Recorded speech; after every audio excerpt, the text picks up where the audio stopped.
Hello, everyone. Welcome to another DCU Daily. Here we are on time today, although that will hopefully make up for the fact that,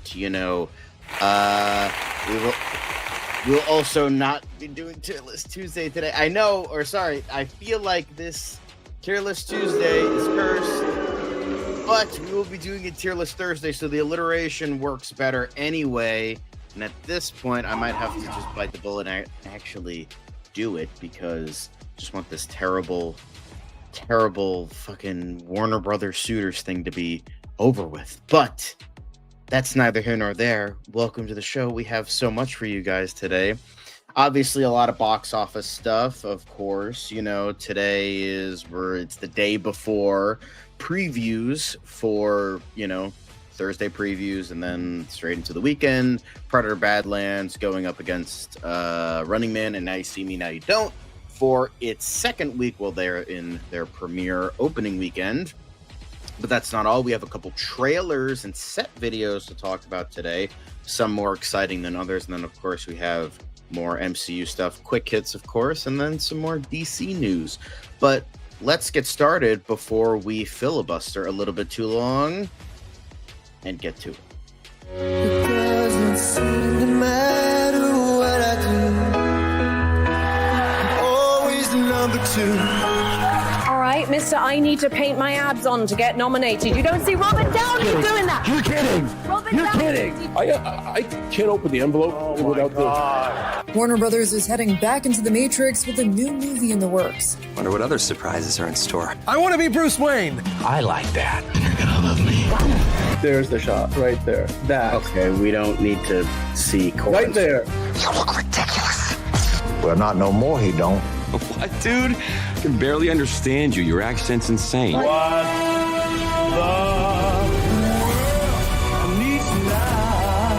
a hand up. Nope, I'm actually okay. Thank you very much. Oh, wow. Wow.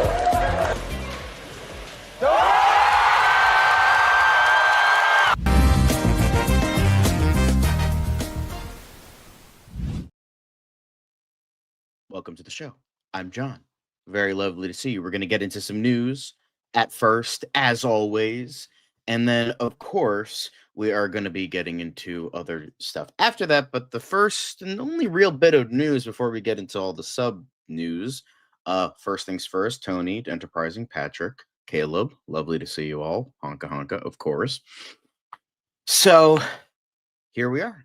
The opening weekend for Running Man and Now You See Me, Now You Don't. And they have to contend with Predator Badlands at weekend box office. Now, the projections for both were kind of okay. It seemed like Now You See Me, Now You Don't was going to be winning the weekend. But who knows if that's going to be the case. But it's kind of obviously it's only projections, so it's up in the air. But it seems like it is trying to target number one at the box office with around 20 million, which is slightly more than the projections that were done by, I believe, Empire City Online, which was then caught up with World of Real. Still not great considering it's $110 million budget, but it is going to be a big weekend for Predator Badlands because the drop is about 60%, which isn't great, but it's not terrible either. It's kind of in the middle in terms of a second week drop. Now, it seems like Now You See Me, Now You Don't might be, the kind of like around the same point as Running Man. It's kind of like, because some it's like, oh, it's going to be this, going to be that, but we'll see how Running Man and the Now You See Me, Now You Don't battle ends up being. But I can see either or with Predator Badlands coming in second place even, and then something else in third. But I'm curious about it. I'm curious because it's just like, I don't know, like we were talking about just yesterday how, Now You See Me, Now You Don't. That's gonna be the clear winner here. It is PG-13 while, along with Badlands, which, helps it. And then Running Man is rated R, so however, there is a bit more steam with Running Man because it's based on Stephen King, Edgar Wright, Glenn Powell. Even though there's not really star power anymore, Glenn Powell is still liked by a lot of people. So there is that.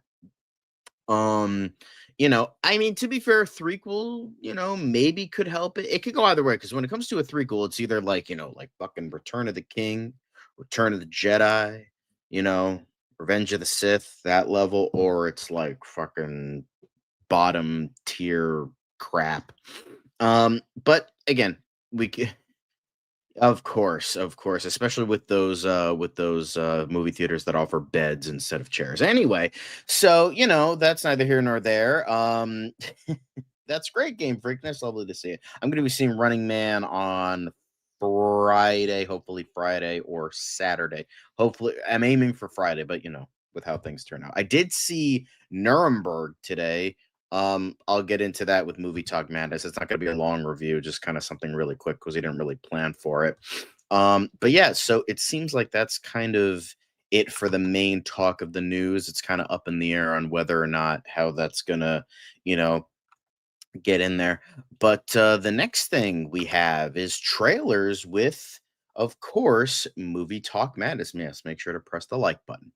But Movie Talk Madness, the first thing is Devil Wears Prada 2. We have gotten a teaser trailer, which has Meryl Streep and Anne Hathaway returning to their beloved roles. I know quite a few people, mainly wine moms, are excited for this one. It's, a very cute quip, took you long enough, demanding character and waiting 19 years for a sequel. So yeah, it was kind of like unsure on whether or not this was actually gonna be going anywhere. Anywhere. Ooh, sorry, because it was kind of on and off for years. There was a sequel to the book, which I don't think this is gonna follow. I think it's like it was for the most part doing its own thing. So I mean, she has aged better than fine wine at this point. Honestly, fine wine is chump change compared to how Anne Hathaway has fucking aged. Like I swear to the God, she like sold her soul to the fucking devil himself to look that good. Jesus Christ. Anyway, but this, I've seen the first one. I grew up with 3 women in my house, so of course I, had to watch the first one a whole bunch against my wishes, but it's still an okay movie. Not my cup of tea, but it's something. Yeah, well, I think it was because that the second book revolved around Andy's character like getting married or something, obviously not to the boyfriend that was in the first book, but to be fair, the book was very different because it was like partially based on a true story because the writer did work as an assistant for like a big time fashion designer.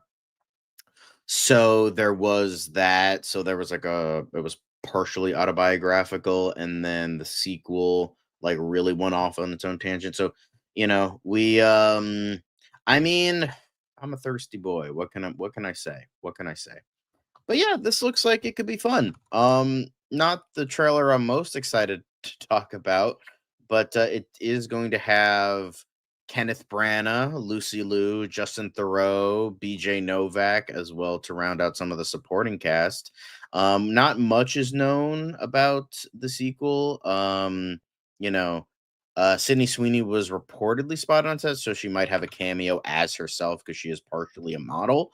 So, but there was no role announced or confirmed for her in the film.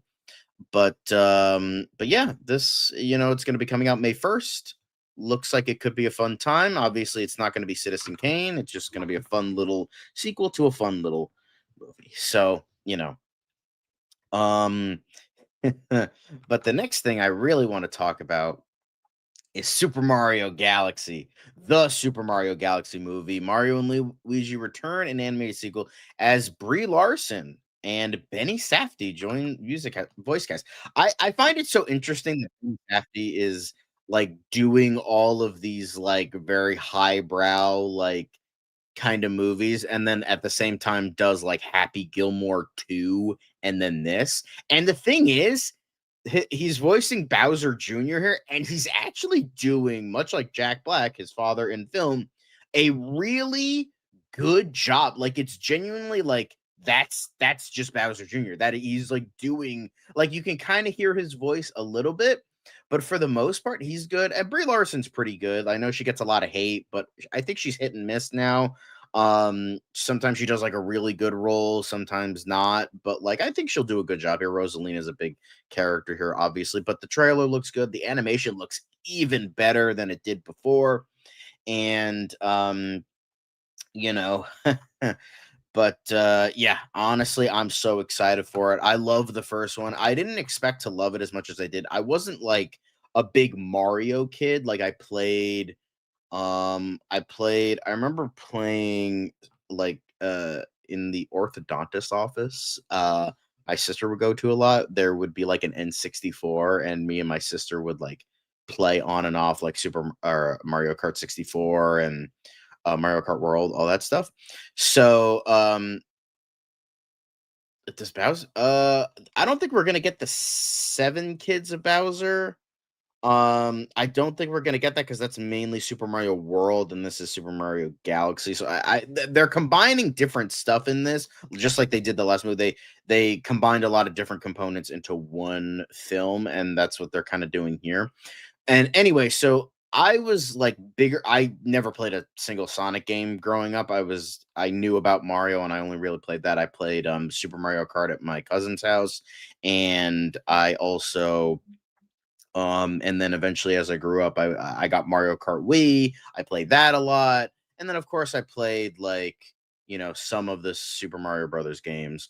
But when I saw this movie, there was like it felt like I was watching a like childhood movie I hadn't seen for a long time in the theater again, if that makes sense. Like, obviously, it's a new movie. It came out 4 years ago, 4 years ago. I don't know how was it 2023, 2021? I forget when it came out, but it only came out a couple years ago. But it felt like I was watching like a childhood movie.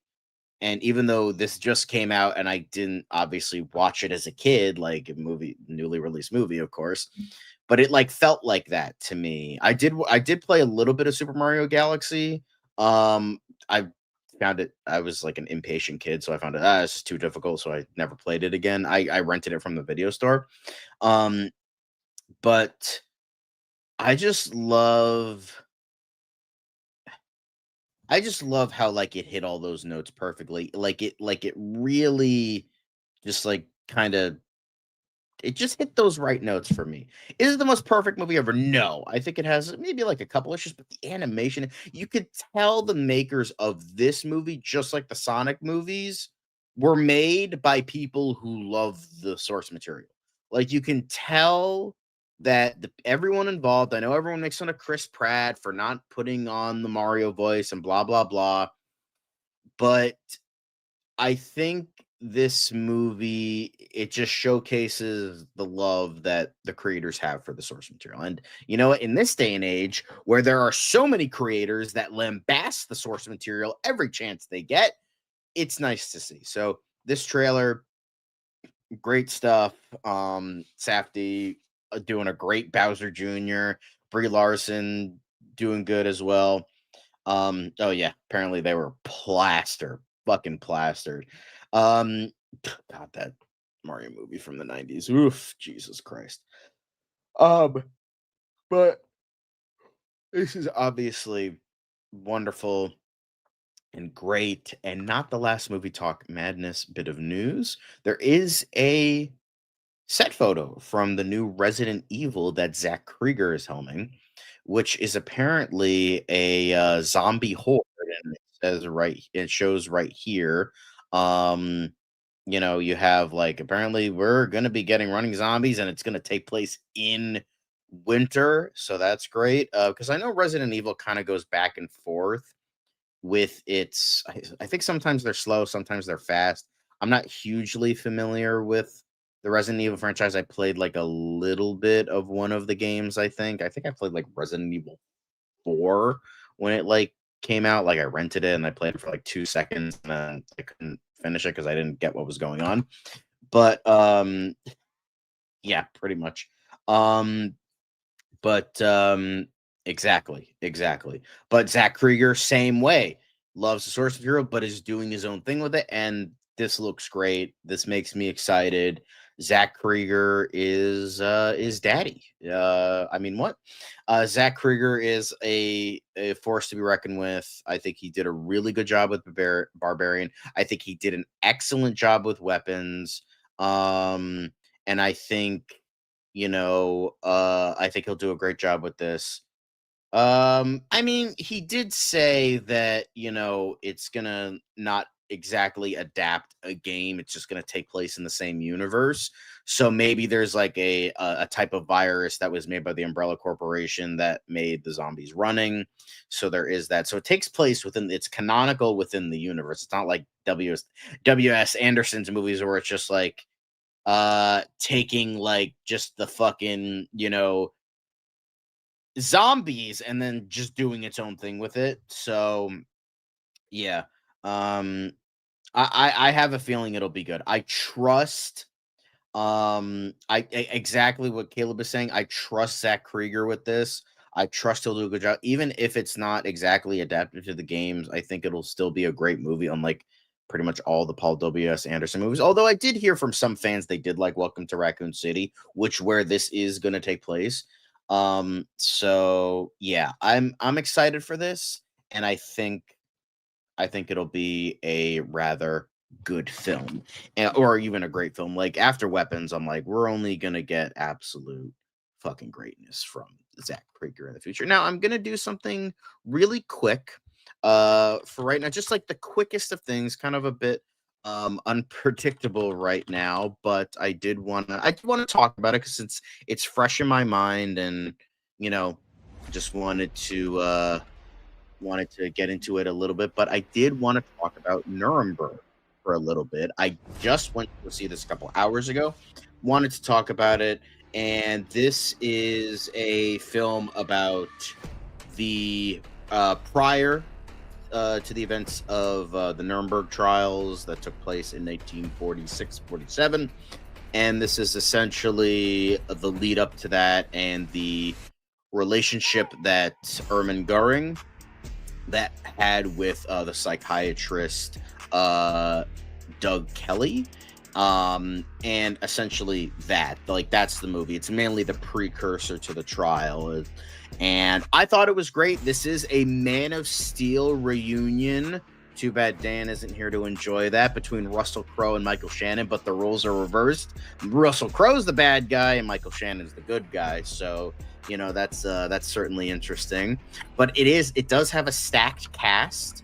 Rami Malek, John Slattery, Richard E. Grant, as I said, Michael Shannon, Russell Crowe, Mark O'Brien, a lot of great people in this. And this was an overall very good movie. Now, I have not seen the famous Spencer Tracy, Maximilian Schell film, Judgment at Nuremberg. However, I did, but I'm aware of like the Nuremberg trials and all that. Overall, I thought this was a very good film. All the acting is superb in the film. I thought Rami Malek especially gave a very great performance. I thought Russell Crowe was a little hammy in his portrayal, but still overall very, very good. Michael Shannon was great. John Slattery was great. All of the other, Nazis were great in their roles. Calm down. But I thought all of them did good job. And this is helmed, as the man on the right, by James Vanderbilt, who is mainly a writer. I don't think he's directed a lot, but James Vanderbilt, he famously wrote the first Amazing Spider-Man movie and Zodiac. So, well, he was one of the co-writers for Amazing Spider-Man, but he did a very good job with this. As I don't know if this is his first directorial effort, but I think he might have directed like one or two other. He might have directed I actually don't know. It doesn't really say on his thing. Anyway, but I thought James Vanderbilt, as for at least an early effort, if not his first, an early effort. He did so he did direct one movie 10 years ago called Truth, which had the late great Robert Redford in it and Kate Blanchett and Topher Grace. And it's also another one that's based on a true story, which was about which took place in 2004. So this is that James Vanderbilt is no stranger to true stories. I mean, Zodiac is another one, and I think this was very well done. I think the biggest thing I have against this movie is the pacing. I feel like the first act and the third act were really good, and the second act dips kinda in the middle toward leading into the third act. I thought it was very slow. I was kind of like struggling to stay awake. I was like trying to not fall asleep. Not like it wasn't engaging. It was just like me and Dan were talking about this the other day, like how like someone like Nolan or Tarantino does dialogue scenes very well because they are experts in their craft. They can make dialogue really, really good and just really, really interesting. And actually, I don't know if Dan or I talked about that. I think somebody else and I talked about that. But they just make they could make the most boring of dialogue seem interesting. Unfortunately, James Vanderbilt is not honed in on his craft as well as those two to make those dialogue scenes extra interesting. So, unfortunately, it falters because I will say his writing definitely comes through here. I thought it was very good. He did do a very good job writing the project. I thought it looked good. Cinematography looked a bit flat. Like, it looked good, but it wasn't special. Like, it felt like a step above like an HBO like TV movie kind of thing. So, I think Rami Malek has definitely I think this is definitely a step above his previous film this year with The Amateur, which I found to be incredibly disappointing. But I found the film to be very well done. It is definitely Oscar bait-y a little bit. So, I think he, I think for a sophomore effort, this is pretty good. I would probably give it like a 7.5 out of 10.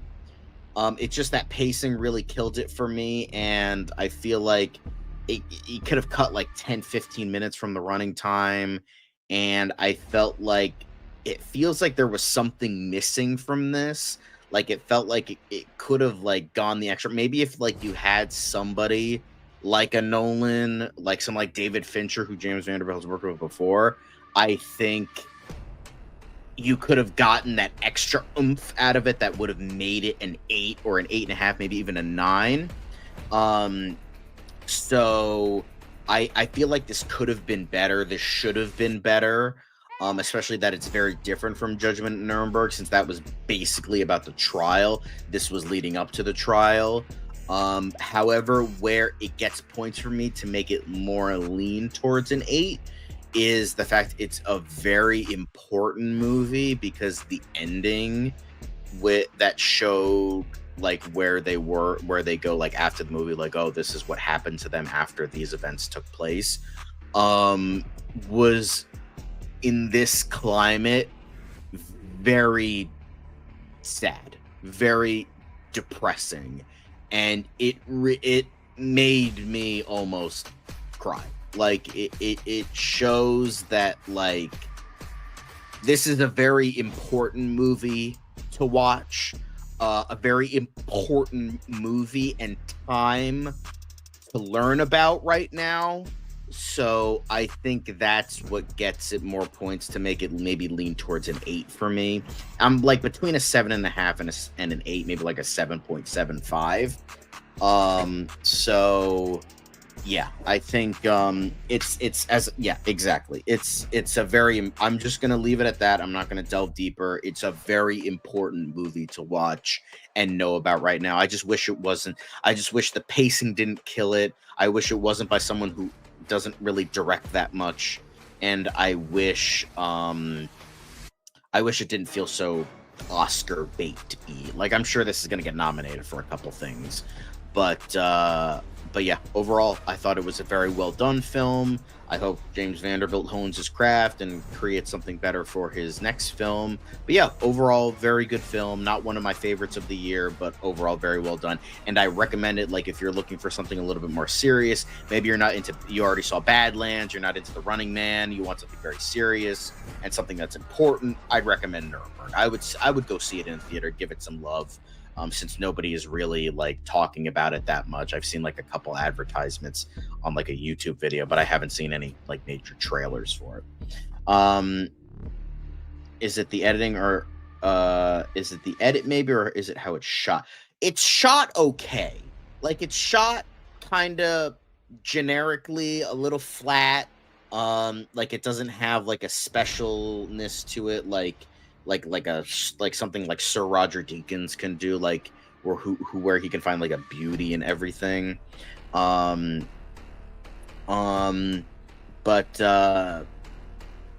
the editing could have been a little bit better. I think that didn't help with the pacing.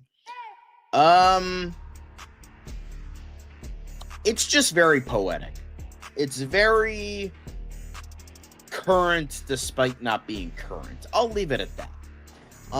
But that was it for Nuremberg. I thought it was a very well done film. I'd check it out. Obviously, with money being tight, maybe you could try to find it online before or when it comes to streaming. But I'd still recommend seeing it in a theater because not many people know about it.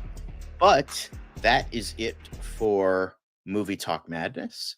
And now we move on to MCU Weekly. Well, even though it's not really weekly, it's more like MCU Daily now. Like, we kind of just do something MCU related almost every day at this point, but it's fine. It's fine. But now we're here to talk about MCU, and apparently an MCU actor's canceled Comic-Con appearance leads to a fresh wave of Avengers Doomsday speculation. And no, it's not John Bernthal, as maybe Liz would have guessed. But I think with all of this,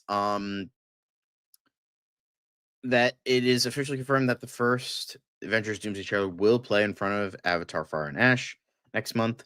So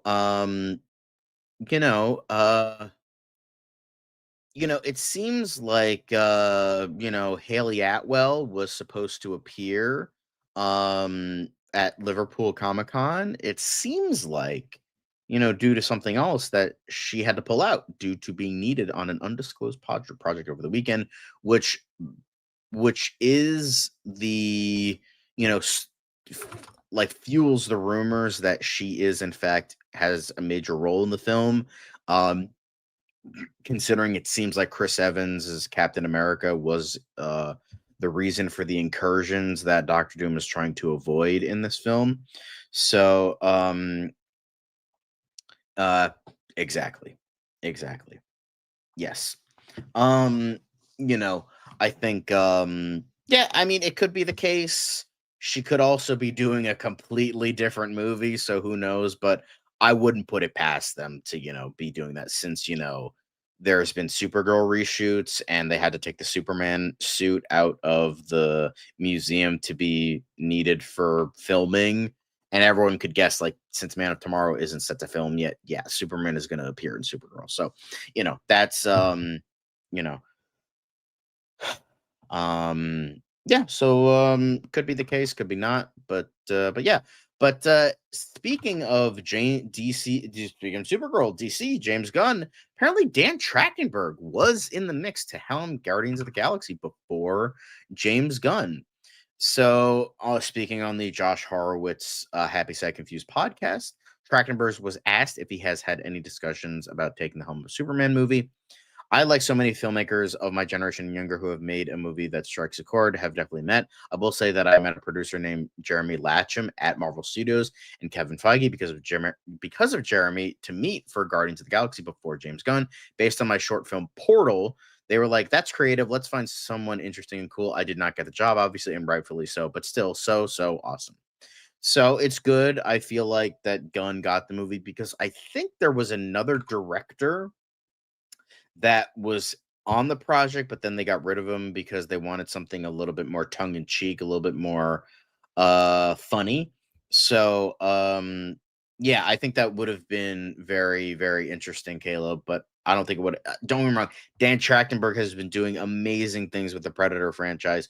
However, I don't think he would have done what James Gunn did by making these ragtag group of heroes that nobody knew into household names. So, yes, there he is. Haha. um, but yeah, I think this would have definitely been a really interesting movie.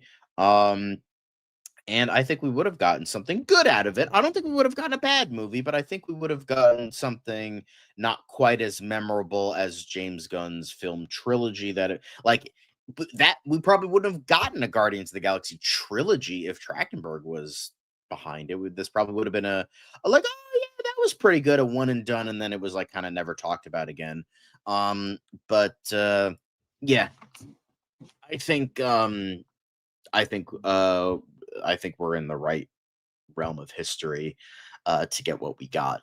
But yeah, on next up and lastly on MCU Weekly slash Daily, Marvel Comics announces surprise Thor Shazam crossover comic, and it's available now for free. So with this crossover that they've been doing, their Deadpool, Batman, Green Arrow, and Daredevil, and all these other comics, um, that that apparently they there was a crossover that wasn't really talked about or not really planned, and they just threw it out there. And it's Thor Shazam. It makes sense. Both are driven by mythology. Thor is obviously Norse, and Shazam is Greek and Roman mainly. Um, obviously this is going to be a steaming pile of dog shit because according to Caleb, nobody cares about Shazam. So I'm definitely gonna be, if it's free, I'm definitely gonna be reading this. It will be available on Marvel Unlimited, Marvel's digital comic subscription service, to all new and existing subscribers. So if you want to redeem, then you can.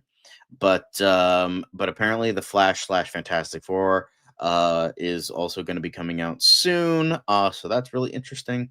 But they are going to be in a never before seen adventure. Donald Blake and Billy Batson recover their powers in time to stop who?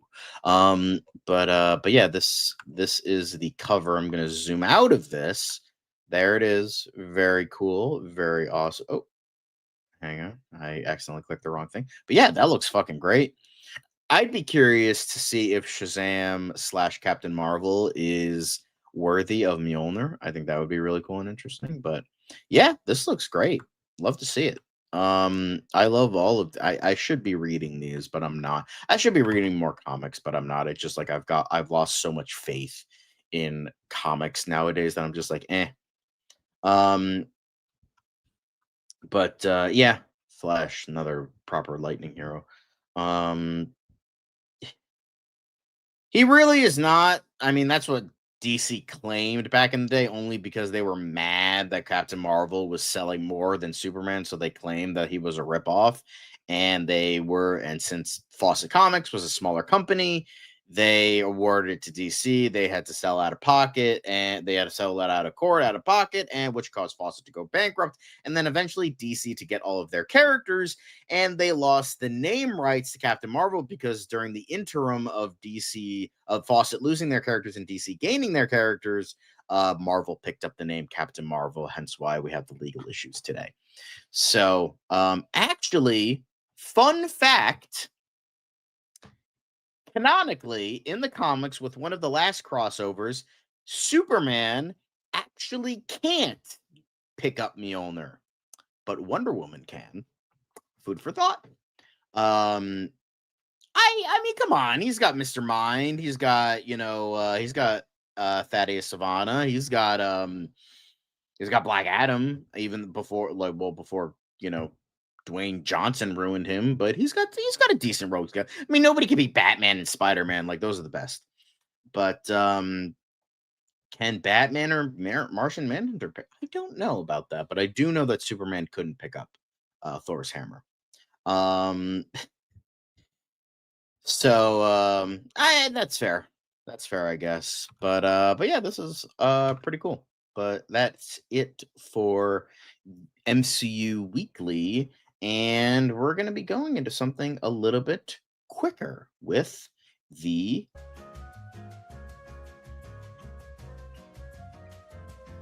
um but speaking of DC, Jason Momoa and Sons of Anarchy Kurt Sutter and Chris Collins rev New Zealand set outlaw biker series Nomad for Apple TV. Now, I think, and Dan, feel free to correct me on this, but I believe Jason Momoa, didn't he do, what was it, C? Was that for Apple TV Plus that Jason Momoa was in? And then I think he has that, yes, okay, so I was right. And then he also, I don't know if the Hawaiian thing he's doing about the Hawaiian history that he's going to be in, I don't know if that's Apple TV. Chief of War. Is that Apple TV as well? Because if it is, Jason Momoa is really cranking them out, because I heard C was great. I heard Chief of War. I didn't really hear a lot about Chief of War, but a few things I think were positive. But this could be great. I mean, Kurt Sutter is a great writer, and Jason Momoa is a great actor. I actually don't know.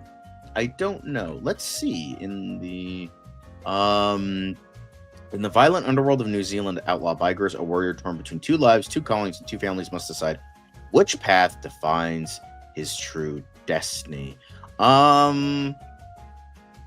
Yes, Chief of War, there we go.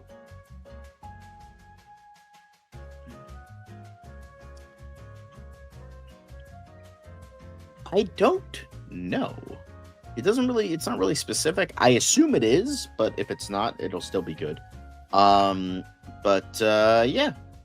Apparently Eva Green isn't done being a femme fatale with husband and wife thriller Just Play Dead. Reuniting with Samuel L. Jackson for a deliciously dark game of love and betrayal. I'd watch this mainly because Eva Green's hot, but like I'd watch this, and plus who doesn't love Samuel L. Jackson? So like, yeah, cool. Anyway, Avatar: Fire and Ash epic runtime makes threequel the longest movie in the franchise. Yeah, couldn't have figured that out there, Jimmy Cameron. Apparently, due to an official AMC listing, Avatar: Fire and Ash will clock in a butt-numbing 3 hours and 15 minutes. Jesus fucking Christ, James Cameron. 2009's Avatar ran for 2 hours, 42 minutes, and then Way of Water ran for 3 hours, 12 minutes. This runs just 3 minutes longer. It's probably just longer credits at this point. But Guillermo del Toro, sometimes he is wrong because he called all of the Avatar films masterpieces. Even the third one, I guess he got an early look. But yeah, if you were upset that, you know, these movies were going to get shorter, well, fear no more, because apparently we're going to be getting a 3.25 hour long movie. So yeah. I'm just going to say this. Exactly. I'm just going to say this. If Fire and Ash is like not like a fucking 10 out of 10 movie, hell, a 9 or an 8 out of 10 movie, I'm giving up. I don't care enough about this franchise to fucking see 4 and 5, and then they're going into the pit. They shall go into the pit. I see you now. Fuck off. I love how like Jake Sully went from the most boring character in existence to the biggest asshole in existence. Great. Yeah. So yes, it seems like that's going to be the case. It's just like, you know, they have the 400,000 drafts of the trailer that they can't figure out. Should Zack Snyder? No, because the last thing we want is longer Zack Snyder movies. Jesus Christ. Yeah, pretty much. The only reason they'll be brought up is because they're in the top 5. Great. Anyway, apparently Adele is going to make an acting debut in Tom Ford's Cry to Heaven. Lex Luthor Colin Firth, Paul Bettany, and Aaron Taylor Johnson have also been cast in the Anne Rice novel adaptation set in the world of 18th century Italian opera and unveiled at the American Film Market. So, yeah, it even includes Kieran Hines, George McKay, Mark Strong, and Owen Cooper, as well as Hunter Schafer, Thandie Newton, and God knows how many else. So, yeah. It centers on a Venetian noble and a maestro castrato, with both attempting to succeed in the opera world. So, yeah, by the way, if you don't know what a castrato is, it's a guy that got his balls cut off so that he could sing higher. Fun fact.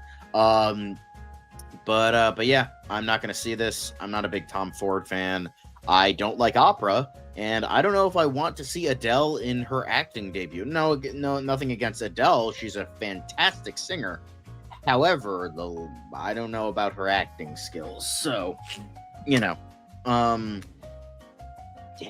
fun fact. But cool, I guess. Then next up, Kurt Russell confirmed to return as Officer Lee Shaw in season 2 of Apple TV's Monarch. Don't watch it. Was gonna plan on it, but I have so many TV shows to watch. Who fucking knows if I'll ever get to it? But cool, awesome. More Kurt Russell is always a win.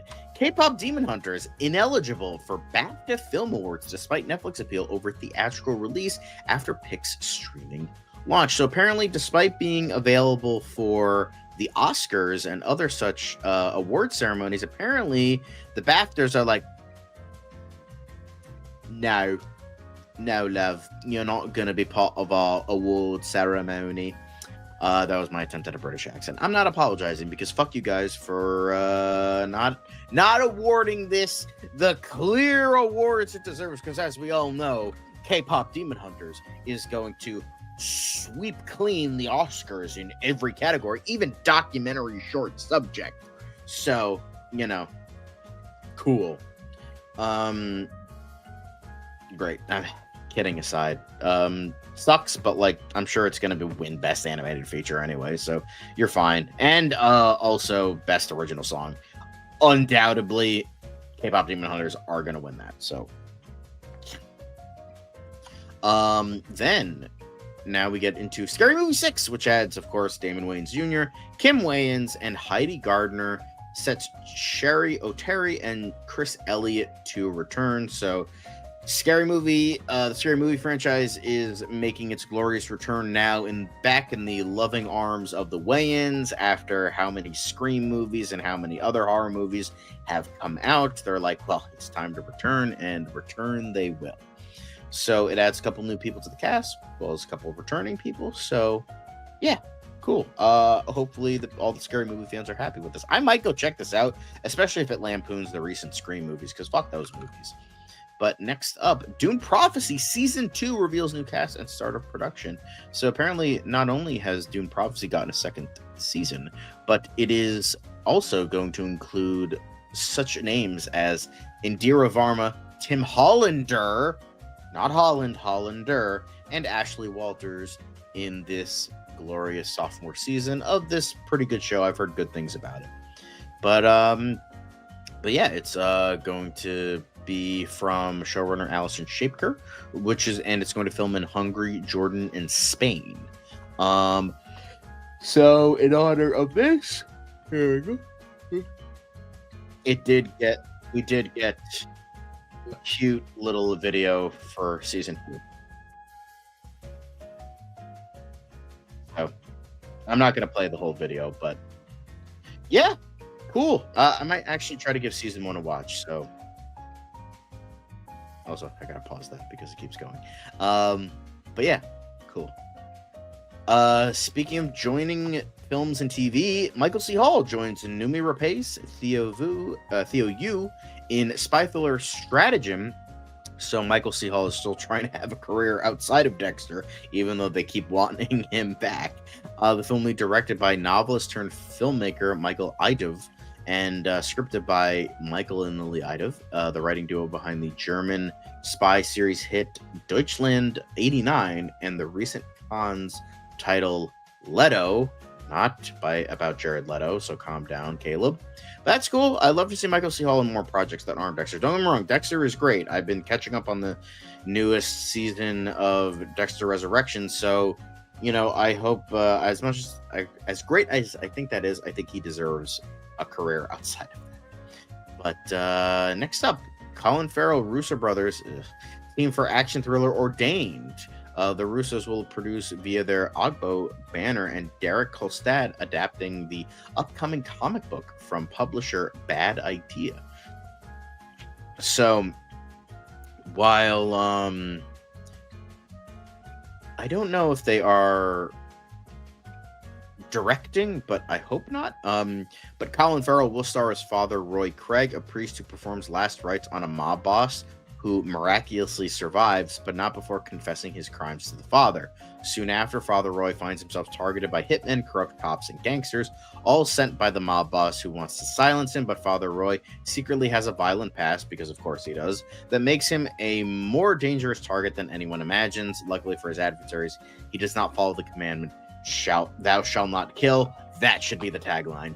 Anyway, so they are producing, as well as so many other people producing. We don't know I don't think we know who's directing this, but this sounds like a really cool idea. Yet another, John Wick-esque film, especially with Derek Kolstad writing it, because he is the go-to John Wick and John Wick ripoff guy. So, I know, I'm aware of that, but they are just producing, and they have produced a few good movies. They just haven't been directing good stuff. Yes, of course. But yeah. Okay. Anyway, next up, Black Bear to sell multiple international territories on Jason Statham's Beekeeper 2. Anyway, so I knew Dan would appreciate that. So yeah, apparently Black Bear will handle sales in Asia and Middle East, North Africa on Jason Statham epic. I'm the Beekeeper. Not just the Beekeeper. I'm the Beekeeper 2. Which is in production currently in London. So for all you people in Asia and Middle East, North Africa, who want to see Beekeeper 2, cool, great, yes, awesome, I guess. Great. Okay. Webtoon Entertainment, Warner Brothers Animation, to co-produce adaptations of 10 popular webcomic. And while we don't know what the series are just yet, it seems like Warner Brothers is, trying to be like, how do you do, fellow kids? We also like the webtoons. Why don't you buy into what, the things that we love by giving you what that kind of thing. But yeah, could be good, could be bad. Considering the next Warner Brothers animation movie looks like dog shit. I can't imagine this being a great idea. Yeah, Godfrey. Godfrey, he does a great impression of Jason. He does like the best.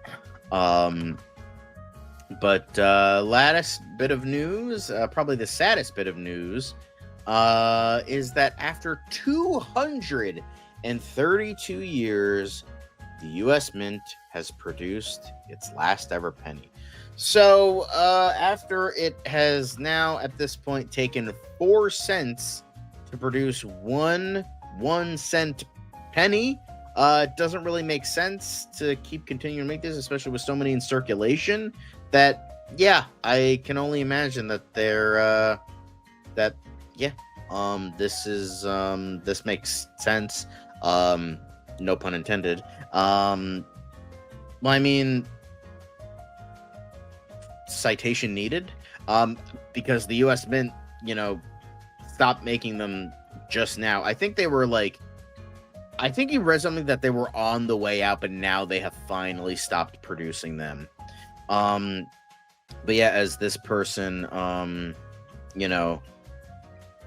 everyone talking about the penny being worthless, not realizing that things are liable to be priced in increments of 5 to 10 now, meaning things just got more expensive because no company is going to lower prices. We're literally watching, yeah.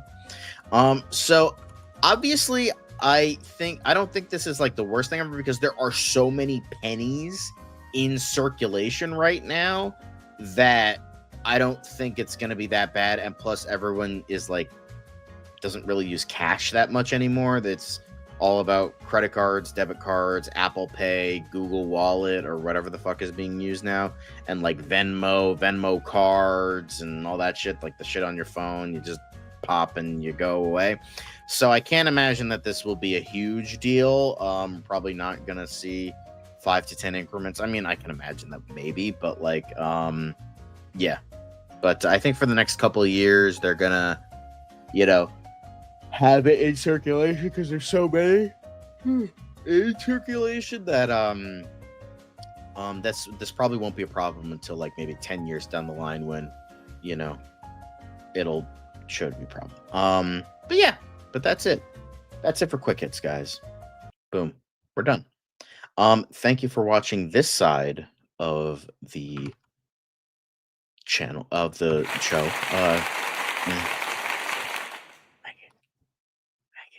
Anyway, but thanks for watching this side of the show. Make sure to stay tuned for DCU Daily. Make sure to like, make sure to comment, make sure to subscribe, and click the notification bell so you know when we go live. And with that, let's be indeed #blessed. It's another project that's been blessed from the beginning. There's the shot right there. That. Okay, we don't need to see right there. Hey, buddy. Eyes up here. Now you want to get nuts? Let's get nuts. Here we go. Victory mine. Ask me how am I doing? I'm telling you, really, I'm doing sublime. I never wait in the stewardess line. I just go do it. I'm moving my time. Really had nothing to do with it. How am I moving? I'm moving like you want to shine. Follow my lead. Don't listen to lies. I had to put me all in the line. That's why I know that victory's mine. I prefer Jared Leto. Hunka hunka!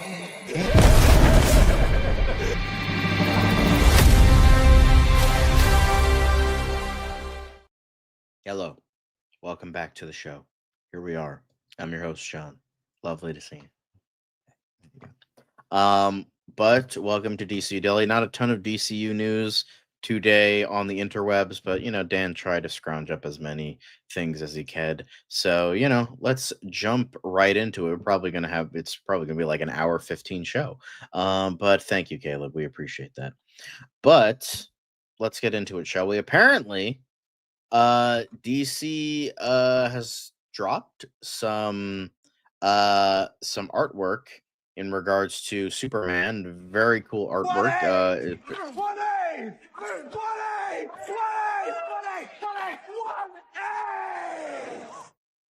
Anyway, but we got some 3-dimensional Superman art, which looks really cool. We have a like red and gold, all white, all gold, kind of like an all gold kind of different one, but yeah, very cool art. And officially DC approved Superman 2025 artwork, and I assume it's by this gentleman Adam Spizak. But yeah, good job, man. Very amazing. Very incredible work here. So yeah, thanks for the artwork, man. Go give him a follow. Of course you do, Dan. Racist. No, I'm just kidding. Yeah, they look like something on Will It Be Cake? Or Is It Cake, or whatever the fuck it's called. But anyway, moving on to the next thing. Netflix buying Warner Brothers called worst case scenario by theater executive. Yeah, I could have told you that. Pretty sure a brain dead monkey with half a functioning brain cell could fucking tell you that. Pretty sure a coma patient could tell you that. I'm pretty sure a blind, deaf, and mute man could tell you that. Yeah. I'm pretty sure Ted Sarandos himself could fucking tell you that. Come on now. Anyway, so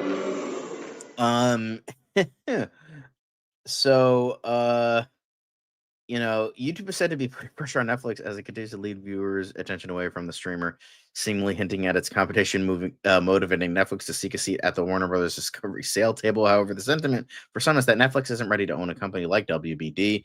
Founder of the Owl & Co. consulting firm, Hernan Lopez, questioned if Netflix is in a position to own a mainly theatrical movie studio. The internal debate at Netflix about whether to buy WB may have prompted a second me. Is Netflix ready to own a movie? No, of course not. They're fucking like $20 billion in debt. They've been in debt for fucking decades at this point. Of course they won't be able to fucking buy it, but they've been bleeding money for years, but for some reason can't figure out like, oh hey, maybe we shouldn't do that. Anyway, Universal could be good. Obviously, we're gonna get into that. Well, Dan's gonna get into that tomorrow with the Warner Brothers suitors. So, we'll see. Don't be ableist. What the fuck does that mean? It is indeed a nightmare scenario. Even outside of the whole the Snyderverse is coming back. Even like outside of that bullshit, that's never gonna happen. Yeah. It's just like a mainly streaming, pretty much own. Like, sure, Netflix does have a couple. They do like limited theatrical runs. Like they did it for Frankenstein. They're gonna be doing it for Greta Gerwig's fucking Chronicles of Narnia for fucking some reason. Yeah, I think Comcast is good, but apparently they're teaming up with the Saudis, which might not be great. But if it's just NBC Universal / Comcast, I could see that working.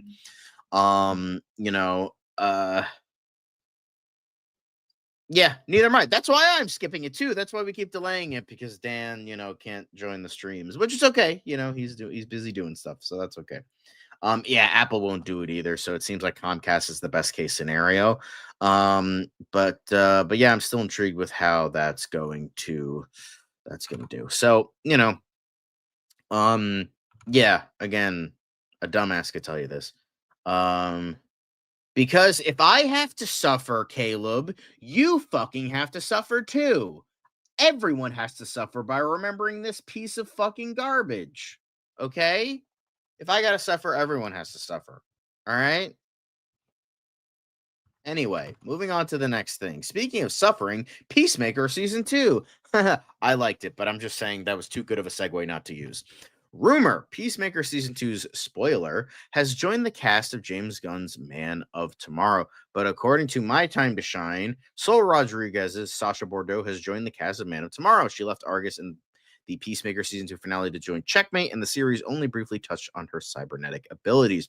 It was recently reported that makeup and prosthetics will be used for the film's antagonist. In addition, actors with a strong build and stature are being looked at for the role. That's led to speculation that instead of Brainiac, we could see Clark Kent and the war suit wearing Lex Luthor taking on Mongol, for example. Obviously, we don't know, but like, this is one of those cases where it's like, yeah, she's probably gonna fucking show up. Probably not a very big role, but I can imagine her showing up. Yeah, I think that makes sense. Like, if it's wrong, it's like, okay, it's wrong, because My Time to Shine is usually wrong, but like, I could also see it happening. This isn't like, oh yeah, fucking they're gonna bring back Howard the Duck for Doomsday, even though that would make me fucking see the movie. They're not gonna do that. So it's like, breaking news, we're probably gonna be getting this person in the we're probably gonna be getting Jennifer Holland and fucking Man of Tomorrow. It's like, yeah, no shit. It's not big news, but like, and I could see it, but I could also be like, okay, yeah. But it's just like, it seems like obvious, not in like a, oh my God, of course it's happening, but in obvious, like, if it does happen, it's like, yeah, no shit. Like, it's not much to report on, but it's not, although, yeah, they could be going for something a bit bigger. I mean, look at the Jeffrey Combs Brainiac in Injustice 2. He was pretty big. He was pretty muscular. So I think Mongol could be good. Warworld could be interesting. So, maybe it's like, they're set with the invasion of Warworld, that like, oh, maybe they're going to do something intriguing with that. So, I could see it working. So this is kind of obvious, but like, yeah. Then next up, new DC crime details reveal which other Superman characters will and won't appear. And it seems kind of obvious, but pretty much the vast majority of the bullpen is going to appear in the movie. Obviously, Jimmy Olsen, main character in the show. He's going to be showing up along with Wendell Pierce. Yay. Beck Bennett. Also yay. McKellar Hoover. Hell yeah. And Chris McDonald's all set to return in new HBO Max crime series, or an HBO Max series, DC crime. So yeah, I feel like that's kind of obvious. Even if, I mean, Nexus Point News has been okay. They're not as bad as like Cosmic Book News, which is like notoriously terrible. Indeed, the Riz God. I got to make a poster of that soon. You know, I think Superman has an underrated rogues gallery. It's just he doesn't get they don't get featured a lot in the movies, so they don't get featured, you know, so people aren't aware of them as much. Cat looking good? Of course she does. All that Riz. But going back to the main article, we have Nexus Point News saying that we're gonna get most of the bullpen, and of course Clark Kent, David Cornswet are probably not going to appear as well as Lois Lane. So pretty much all of the like people are going to appear, but like the most we'll get is like David Cornswet in like a cameo along with Lois Lane. Like I feel like maybe Lois Lane, they'll be like, oh, she's like, hey Jimmy, I'm going out on assignment. I won't be back for a couple weeks, and then he's left to like be the cub reporter of the Daily Planet. So yeah. I mean, Joker's good. He's just overused. That's the problem. But yeah, okay. And you call me thirsty. Jesus Christ. So yeah, I feel like that's a pretty obvious thing. And yeah, I don't really know what else to say about this, guys, but I'm just excited for the show. I think this is great. And I'm excited that the bullpen is going to appear. Most of the bullpen is going to appear that aren't like super popular people. And we're gonna focus on Gorilla Grodd too, and that would be awesome to see. Well done. But yeah, I'm excited. I mean, as I said, we're probably maybe going to get cameos in like the first or last or both episodes, or it's like Lois Lane, like maybe she go like, okay, Jimmy, I got to go out on assignment. I got to go into the for a couple weeks. See ya. And then she comes back.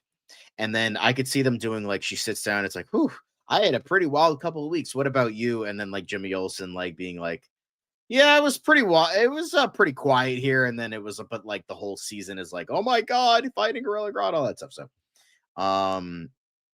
what? What are you talking about? What are you fucking talking about? Anyway, who else could we feature? I would love to see like notable villains that aren't too notable for a movie show up. Like I could see like Giganta being like maybe being considered. Maybe like a like Dr. Polaris could be featured. Maybe like a smaller Batman villain that would never appear in a movie could be featured as well. This chat is losing sanity, and it's only been an hour. Jesus Christ, guys. Oh. Appreciate it, but yes, Mixie, that could be fun, especially with Jimmy Olsen being the main character. That would be awesome.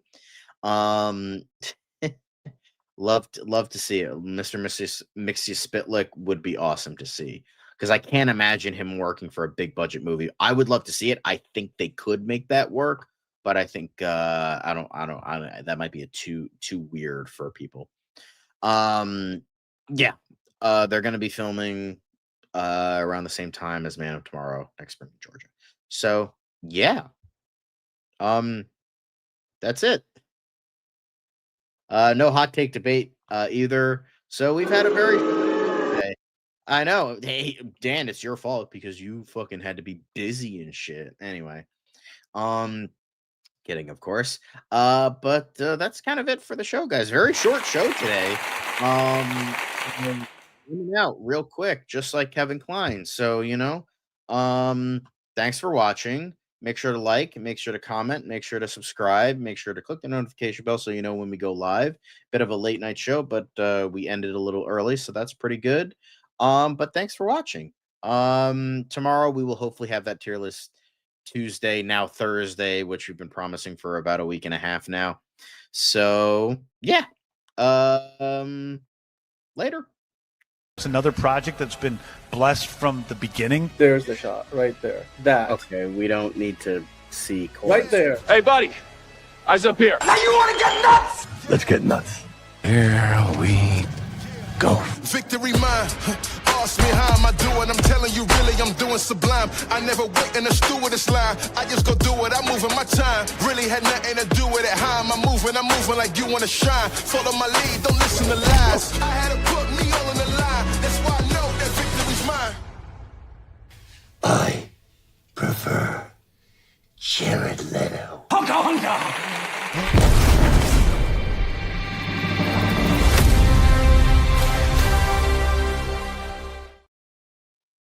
And remember, guys, fuck Jeff Snyder.